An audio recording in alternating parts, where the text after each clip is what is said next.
नैमिषारण्य में दीर्घ सत्र के अंत में मुनियों के पास वायु देवता का आगमन, उनका सत्कार तथा ऋषियों के पूछने पर वायु के द्वारा पशुपाश एवं पशुपति का तात्विक विवेचन।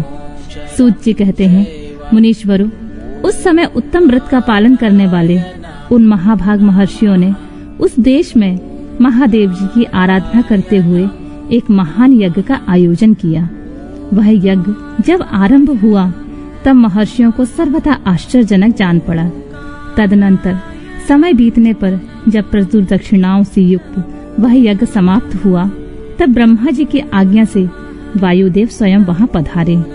उनको आया देख दीर्घकालिक यज्ञ का अनुष्ठान करने वाले वे मुनि ब्रह्मा जी की बात को याद करके अनुपम हर्ष का अनुभव करने लगे। उन सब ने उठकर आकाश जन्मा वायु देवता को प्रणाम किया और उन्हें बैठने के लिए एक सोने का बना हुआ आसन दिया। वायु देवता उस आसन पर बैठे। मुनियों ने उनकी विधिवत पूजा की। तदनंतर उन सब का अभिनंदन करके वे कुशल मंगल पूछने लगे। वायु देवता बोले, ब्राह्मणों, इस महान यज्ञ का अनुष्ठान पूर्ण होने तक तुम सब लोग सकुशल रहे ना? यज्ञहंता देवद्रोही दैत्यों ने तुम्हें कोई बाधा तो नहीं पहुंचाई? तुम्हें कोई प्रायश्चित तो नहीं करना पड़ा? तुम्हारे यज्ञ में कोई दोष तो नहीं आया? क्या तुम लोगों ने स्त्रोत और शस्त्र ग्रहों द्वारा देवताओं का, पितृकर्मों का, पितरों का भली भांति पूजन करके यज्ञ विधि का अनुष्ठान भली भांति संपन्न किया? इस महायज्ञ की समाप्ति हो जाने पर अब आप लोग क्या करना चाहते हैं? मुनियों ने कहा, प्रभु, हमारे कल्याण की वृद्धि के लिए जब आप स्वयं यहाँ आ गए हैं, जब अब हमारा सब प्रकार से कुशल मंगल ही है तथा हमारी तपस्या भी उत्तम होगी, अब पहले का वृतांत सुनिए। हमारा हृदय अज्ञान अंधकार से आक्रांत हो गया था। तब हमने विज्ञान की प्राप्ति के लिए पूर्व काल में प्रजापति की उपासना की। शरणागत वत्सल प्रजापति ने हम शरणागतों पर कृपा करके इस प्रकार कहा, ब्राह्मणों, रुद्रदेव सबसे श्रेष्ठ हैं, वही परम कारण हैं। उन्हें तर्क से नहीं जाना जा सकता। भक्तिमान पुरुष ही उनके स्वरूप को ठीक ठाक देखता और समझता है। भक्ति भी उनकी कृपा से ही मिलती है और उस कृपा से ही परमानंद की प्राप्ति होती है। अतः उनकी कृपा प्रसाद को प्राप्त करने के लिए तुम लोग नैमिषारण्य में यज्ञ का आयोजन करो। दीर्घ काल तक चलने वाले उस यज्ञ के द्वारा परम कारण रुद्रदेव की आराधना करो। यज्ञ के अंत में उन रुद्रदेव की कृपा प्रसाद से वायु देवता वहां पधारेंगे। उनके मुख से वहां तुम्हें ज्ञान लाभ प्राप्त होगा और उससे कल्याण की प्राप्ति होगी। महाभाग, ऐसा आदेश देकर परमेश्वरी ने हम सबको यहाँ भेजा। हम इस देश में आपके आगमन की प्रतीक्षा करते हुए 1 दिव्य वर्षों तक दीर्घकालिक यज्ञ के अनुष्ठान में लगे रहे। अतः इस समय आपके आगमन के सिवा हमारे लिए कोई दूसरी प्रार्थनीय वस्तु नहीं है। दीर्घ काल से यज्ञ अनुष्ठान में लगे हुए उन महर्षियों का यह पुरातन वृतांत सुनकर वायु देवता मन ही मन प्रसन्न हो मुनियों से घिरे हुए वहां बैठे रहे। फिर उन सब के पूछने पर उनके भक्ति भाव की वृद्धि के लिए उन्होंने भगवान शंकर की सृष्टि आदि ऐश्वर्य को संक्षेप से बताया। नैमिषारण्य के ऋषियों ने पूछा, देव, आपने ईश्वर विषय ज्ञान कैसे प्राप्त किया तथा आप अव्यक्ता जन्मा ब्रह्मा जी के शिष्य किस प्रकार हुए?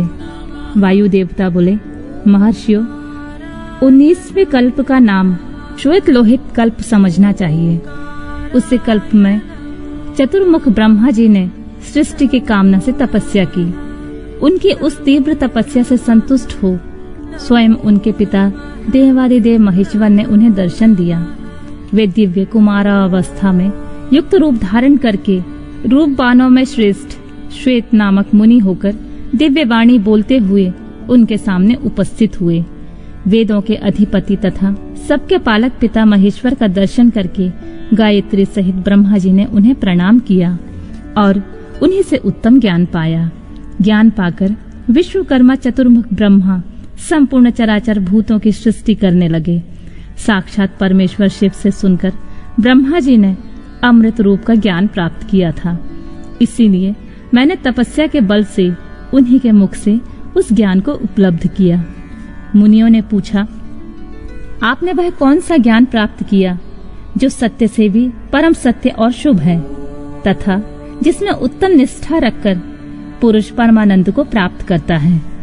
वायु देवता बोले, महर्षियों, मैंने पूर्व काल में पशुपाश और पशुपति का जो ज्ञान प्राप्त किया था, सुख चाहने वाले पुरुषों को उसी में ऊंची निष्ठा रखनी चाहिए। अज्ञान से उत्पन्न होने वाला दुख ज्ञान से भी दूर होता है। वस्तु के विवेक का नाम ज्ञान है। वस्तु के 3 भेद बताए गए हैं, जड़, प्रकृति, चेतन जीव और उन दोनों का नियंता परमेश्वर। इन तीनों को क्रम से पाश, पशु और पशुपति कहते हैं। तत्व पुरुष है प्रारंभ। इन तीनों तत्वों को क्षर, अक्षर तथा उन दोनों से अतीत कहते हैं। अक्षर ही पशु कहा गया है। क्षर तत्व का नाम ही पाश है और क्षर और अक्षर दोनों से परे जो परम तत्व है उसी को पति या पशुपति कहते हैं। प्रकृति को ही क्षर कहा गया है, पुरुष को ही अक्षर कहा गया है। जो इन दोनों को प्रेरित करता है वह क्षर और अक्षर दोनों में से भिन्न तत्व परमेश्वर कहा गया है। माया का ही नाम प्रकृति है। पुरुष उस माया से आवृत है। मल और कर्म के द्वारा प्रकृति का पुरुष के साथ संबंध होता है। शिव ही उन दोनों के प्रेरक ईश्वर हैं। माया महेश्वर की शक्ति है। चित स्वरूप जीव उस माया से आवृत है। चेतन जीव को आच्छादित करने वाला अज्ञानमय पाशी मल कहलाता है। उससे शुद्ध हो जाने पर जीव स्वतः शिव हो जाता है। वह विशुद्धि शिवत्व है। मुनियों ने पूछा, सर्वव्यापी चैतन्य को माया किस हेतु से आवृत करती है? किस लिए पुरुष को आवरण प्राप्त होता है और किस उपाय से उसका निवारण होता है? वायु देवता बोले, व्यापक तत्व को भी आंशिक आवरण प्राप्त होता है, क्योंकि कला आदि भी व्यापक है। भोग के लिए किया गया कर्म ही उस आवरण में कारण है। मल का नाश होने से वह आवरण दूर हो जाता है।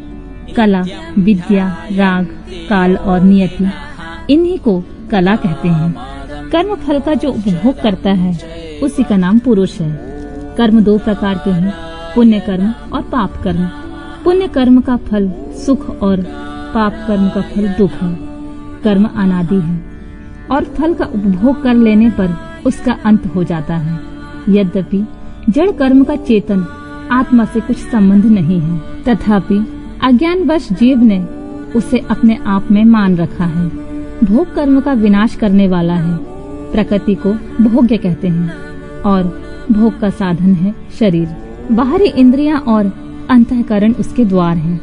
अतिशय भक्ति भाव से उपलब्ध हुए महेश्वर की कृपा प्रसाद से मल का नाश होता है और मल का नाश हो जाने पर पुरुष निर्मल शिव के समान हो जाता है। विद्या पुरुष की ज्ञान शक्ति की और कला उसकी क्रिया शक्ति को अभिव्यक्त करने वाली होती है।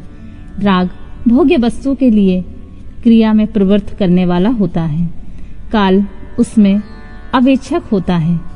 उसकी नियति उसे नियंत्रण में रखने वाली होती है। अव्यक्त रूप जो कारण है वह त्रिगुणमय है। उसी से जड़ जगत की उत्पत्ति होती है और उसी में उसका लय होता है। तत्व चिंतक पुरुष उस अव्यक्त को ही प्रधान और प्रकृति कहते हैं। सत्व, रज और तम ये तीनों गुण प्रकृति से प्रकट होते हैं। तिल में तेल की भांति वे प्रकृति में सूक्ष्म रूप से विद्यमान रहते हैं। सुख और उसके हेतु को संक्षेप में सात्विक कहा गया है। दुख और उसके हेतु राजसकार हैं तथा जड़ता और मोह वे तमोगुण के कार्य हैं। सात्विकी वृत्ति ऊर्ध्व को ले जाने वाली है, तामसी वृत्ति अधोगति में डालने वाली है तथा राजसी वृत्ति मध्यम स्थिति में रखने वाली है। 5 तन्मात्राएं, 5 भूत, 5 ज्ञानेंद्रियां, 5 कर्मेंद्रियां तथा प्रधान, चित्त, बुद्धि, अहंकार और मन ये 4 अंतःकरण सब मिलकर 24 तत्व होते हैं। इस प्रकार संक्षेप से ही विकार सहित अव्यक्त प्रकृति का वर्णन किया गया है। कारणावस्था में रहने पर इसे अव्यक्त कहते हैं और शरीर आदि के रूप में जब यह कार्यावस्था को प्राप्त होता है तब उसकी व्यक्त संज्ञा होती है। ठीक उसी तरह जैसे कारणावस्था में स्थित होने पर जिसे हम मिट्टी कहते हैं, वही कार्यावस्था में घट आदि नाम धारण कर लेती है। जैसे घट आदि का कार्य मृत्यु के आदि कारण से भी अधिक भिन्न नहीं है, उसी प्रकार शरीर आदि व्यक्त पदार्थ अव्यक्त से अधिक भिन्न नहीं है। इसीलिए एकमात्र अव्यक्त ही कारण उनका आधारभूत शरीर तथा भोग्य वस्तु है, दूसरा कोई नहीं। मुनियों ने पूछा, प्रभु, बुद्धि, इंद्रिय और शरीर से व्यतिरिक्त किसी आत्मा नामक वस्तु की वास्तविक स्थिति कहाँ है? वायु देवता बोले, महर्षियों, सर्वव्यापी चेतन का बुद्धि, इंद्रिय और शरीर से पार्थक्य अवश्य है। आत्मा नामक कोई पदार्थ निश्चय ही विद्यमान है, परंतु उसकी सत्ता में किसी हेतु की उपलब्धि बहुत ही कठिन है। सत्पुरुष बुद्धि, इंद्रिय और शरीर को आत्मा नहीं मानते, क्योंकि स्मृति बुद्धि का ज्ञान अनियत है तथा उसे संपूर्ण शरीर का एक साथ अनुभव नहीं होता। इसीलिए वेदों और वेदांत में आत्मा को पूर्वानुभूत विषयों का स्मरण करता संपूर्ण ज्ञेय पदार्थों में व्यापक तथा अंतर्यामी कहा जाता है। न यह स्त्री है, न पुरुष है, न नपुंसक ही है, न ऊपर है, न अगल बगल में है, न नीचे है और न किसी स्थान विशेष में है।